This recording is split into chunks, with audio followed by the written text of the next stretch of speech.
learn about the off-grid lifestyle and to be inspired to live your dreams, click subscribe so you don't miss anything. Hit the bell notification.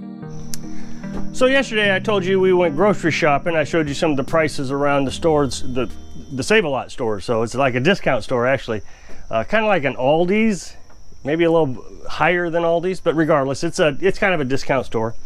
And there we found 2 big logs, 10-pound logs of pork, like a pork loin.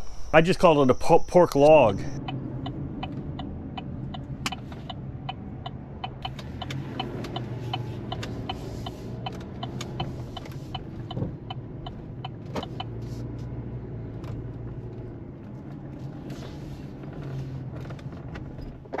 We got these 2 pork logs. We'll either cure this or can it. So, and Carolyn's in there cutting it up now into little cubes. So she's got half of it done already. And so what we're gonna do today is we're gonna can that.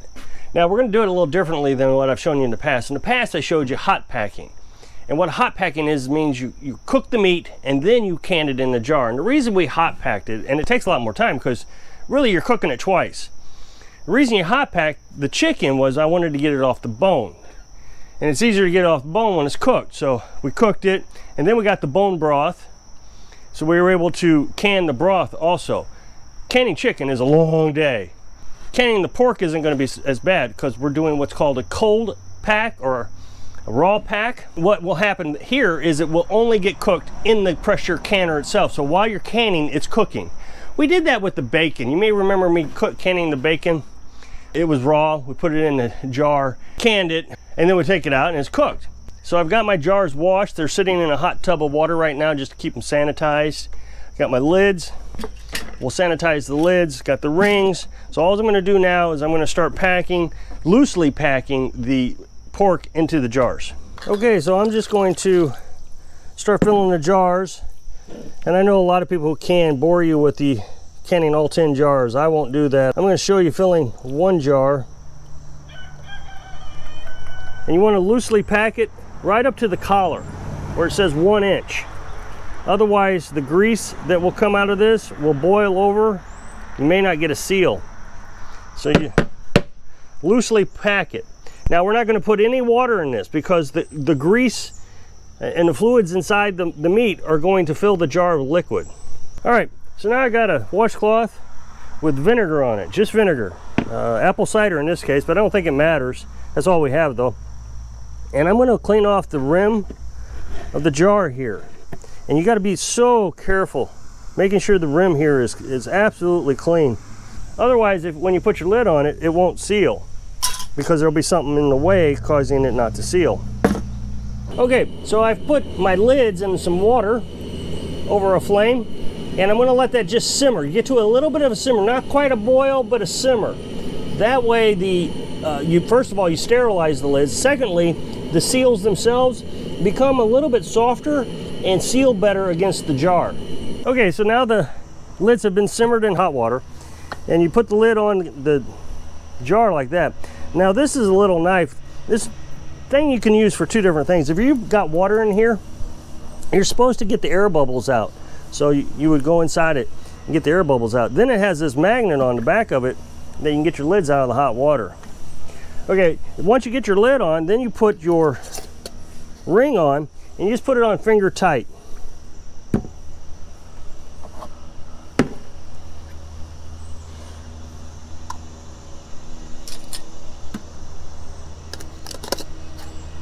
Now I got the lids on and the rings on. I'm going to go ahead and put it in the canner. My canner is a 16-quart canner. It can hold 10 pint jars, 7 quart jars, and 2 in the center. This has a ring on it right here. You lubricate that with vegetable oil. Now if I do multiple loads per day, about every 3rd time I go ahead and lubricate it. So I'll cook 2 and then the 3rd time because it still has quite a bit of oil after the 2nd time. And then this has an arrow on it and there's an arrow on the handle. You line those up like that and twist. This is the little vent valve. This will go on after steam starts coming out of that for 10 minutes. This here is a little pop-up indicator to let you know there's pressure inside the canner. And then this back here is a little rubber gasket here. Well, it's not a gasket, it's a plug actually, a rubber plug. And that will pop out if this gets over pressurized. That's a safety precaution. So right now I've got the pressure canner on the stove. It's heating up.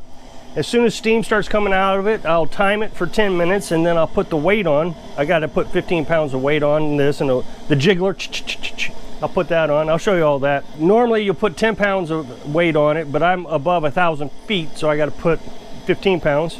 This is what the jiggler looks like. And you can take this apart. You unscrew this and you can take off weight. It's in sections. I don't know, can you see the sections? While it's heating up, I thought I'd talk to you for a second. I've said in the past that many of the commenters have thought that I'm a little bit of a wussy. The first comment that was ever given to me about this, it would use the P word, not the W word. I thought about this for a while, thinking, well, how is this a non-manly thing to do? And of course, they all say you got to have a smoker. I guess a smoker is a more manly thing to do, whereas a pressure cooker is women's work. And I just find it funny that I have found a way to preserve food, to survive. And I know a lot of people on my channel watch my channel for survivalist reasons. I'm a survivalist, or a prepper, I guess I should say. And so here I found a way to prep food. You can have food stored. I have a really simple method of preserving food, and we got to make fun of it because that's women's work. My grandma, she canned all the time. I remember it so well. It seemed like that's all she ever did was can. But I just watched a video of a guy in Louisiana, and this guy's a real tough guy. And you know what he does? He cans. I think if you want to live your dream, you got to put away these notions that I'm going to be made fun of. Somebody's going to tell me that you're a wussy if you do that. This overly manly thing is really odd to me. I see these tough guys, and they're all tough guys, and they always got a beer in their hand, or they always got their addictions. You know, I don't want to talk about it. And I'm the wimp. I've noticed this a lot. I've actually met a guy who did those addiction things, and he was telling me how big of a wimp I am. You're just scared of the law. You're a conformist. And I'm thinking, okay, I'm the wimp. I'm the conformist. I'm scared of everything. But I'm not the one that has to escape reality. I can get along in life pretty good on my own cognitive abilities. I don't drink, and I don't do the addictive things. I do drink coffee. I know somebody's going to say something about coffee. I do drink a coffee, but I don't have to have a crutch that tells me how to get through life. And there's times that it's very stressful. Don't get me wrong. Carolyn, she's got anxiety disorder, social anxiety. And she used to drink to help cover that up. Well, she stopped drinking, and she is instead focused on her anxiety and figuring out how to deal with it, and getting stronger all the time. And she is so much better than she was when I first met her. Just so much better. I can't remember the last time she's had an anxiety attack. I find it interesting that the ones who are the tough guys can't seem to do it without having a drink or two. No, I don't feel like I'm a wuss. I feel like I'm very comfortable with my manliness. I think I can do quite a bit with my manliness. So I'm going to can some food, and you can see here that it's starting to steam while we were talking.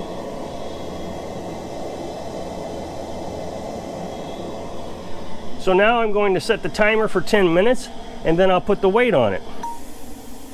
Okay, so the 10 minutes is up. Now we're going to put that little weight on there that I told you about right here. And then we'll wait until it starts jiggling, and then we'll have to cook it for 75 minutes after that starts jiggling. Somebody asked me, isn't it a lot of waste of propane to do this?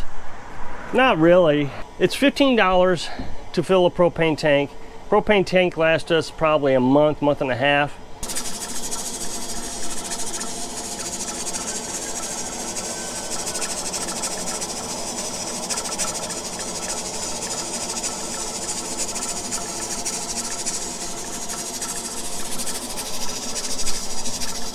Okay, so the jiggler is jiggling. So that means now that I have to set my timer for 75 minutes. But before I do that, what I'm going to do is I'm going to turn down the burner a little bit so the jiggler isn't jiggling quite as fast. If I leave it on full blast like it is right now, of course, one, that's a waste of propane. Two, I'm going to evaporate all the water that I got in the canner. You put 3 quarts of water in the canner. It'll boil off before the canner is done if you don't turn the flame down where the jiggler is just barely jiggling. And with the propane, it's a little bit hard to adjust. When I used to have an electric stove, we always knew what to set it at, you know, like 3.5 or whatever it was. But this one, you really gotta kind of watch because you don't want the jiggler to stop either. So I don't set the timer until I got this figured out.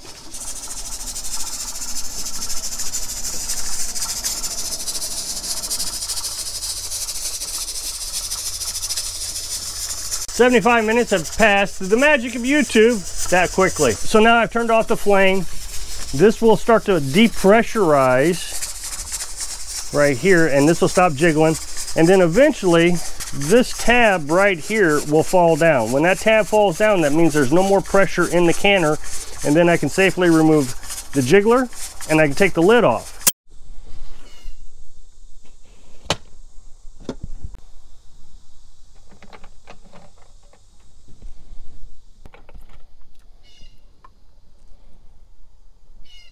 Okay, so I got them all out. They've all sealed. All the lids have popped down into the vacuum.